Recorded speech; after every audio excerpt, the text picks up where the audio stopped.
तर जय बजरंगबली मित्रांनो. आज थोडा उठायला उशीर झाला.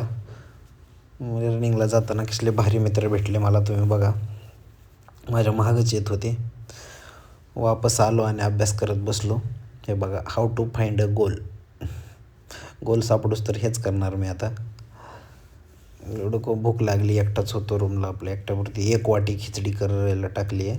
खिचडी नाही, पांढरा भात, आणि त्यासोबत गावरान हरभऱ्याची भाजी करणार आहे आता.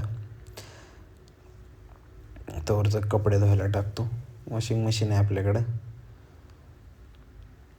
15-20 मिनटात तर कपडे धुवून निघते. तोपर्यंत तिकडं आपलं जेवायला होते. निरमा टाकायचा लागतो असा, खाली बी टाकायचा निरमा. निरम्याची काय कमी नाही आपल्याला. याला लावून टाकायचं, बटन दाबायचं. बटन दाबले की 15 मिनटात कपडे धुवून बाहेर, वाळून बाहेर. टेक्नॉलॉजी या. हे बघा, हरभऱ्याची मी गावरान भाजी करतोय. वाळलेली म्हणजे भाजी ती वाळवतात, नंबर 1 लागती. आणि त्यासोबत पांढरा भात, जिरा राईस आणि भात खातो आणि सण झोपतो.